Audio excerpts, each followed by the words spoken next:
ആഗോള അയ്യപ്പ സംഗമത്തിന് പൂർണ്ണ പിന്തുണയെന്ന് NSS. ഇടതുപക്ഷ സർക്കാർ ശബരിമല ആചാരം സംരക്ഷിക്കുമെന്ന് NSS vice president N. Sangeeth Kumar പറഞ്ഞു. അവിശ്വാസികൾ അയ്യപ്പ സംഗമം നടത്തുന്നുവെന്ന BJP ആരോപണവും NSS തള്ളിക്കളഞ്ഞു. അടുത്ത മാസം 20 മുതൽ ശബരിമലയിൽ സംഘടിപ്പിക്കുന്ന ആഗോള അയ്യപ്പ സംഗമത്തിന് പൂർണ്ണ പിന്തുണ നൽകുമെന്ന് NSS. അയ്യപ്പ സംഗമത്തിനു വേണ്ട എല്ലാ കാര്യങ്ങൾക്കും സർക്കാരിനെ NSS പിന്തുണയ്ക്കും. ഇടതുപക്ഷ സർക്കാർ ശബരിമല ആചാരങ്ങളെ സംരക്ഷിക്കുമെന്ന് NSS vice president N. Sangeeth Kumar പറഞ്ഞു. സംസ്ഥാന സർക്കാർ അതിൻ്റെ ആദ്യത്തെ ആലോചനാ യോഗത്തിൽ തന്നെ ബഹുമാന്യായ ദേവസ്വം ബോർഡ് മന്ത്രി പറയുകയുണ്ടായി, ഈ സംഗമം നടത്തുന്നത് ശബരിമലയിലെ ആചാരങ്ങളെല്ലാം സംരക്ഷിച്ചുകൊണ്ടും വിശ്വാസം സംരക്ഷിച്ചുകൊണ്ടും മാത്രമേ ആയിരിക്കുകയുള്ളൂ, അതിനൊന്നും ഒരു ലംഘനവും ഉണ്ടാവില്ല.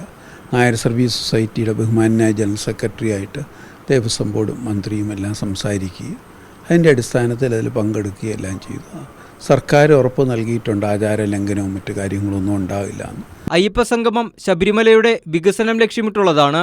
ലോകമെമ്പാടുമുള്ള അയ്യപ്പ ഭക്തരെ ഒരു വേദിയിലെത്തിക്കുക എന്നതാണ് സംഗമത്തിന്റെ ലക്ഷ്യം. രാജ്യത്തിന്റെ വിവിധ ഭാഗങ്ങളിൽ നിന്നായി ഏകദേശം 3000-ലധികം പ്രതിനിധികൾ പങ്കെടുക്കും. സംഗമത്തിനെത്തുന്ന ഭക്തർക്ക് വേണ്ടി പമ്പയിൽ പ്രത്യേക സൗകര്യങ്ങൾ ഒരുക്കും. അതിന്റെ ഭാഗമായുള്ള നടപടികൾ പുരോഗമിച്ചുകൊണ്ടിരിക്കുകയാണ്.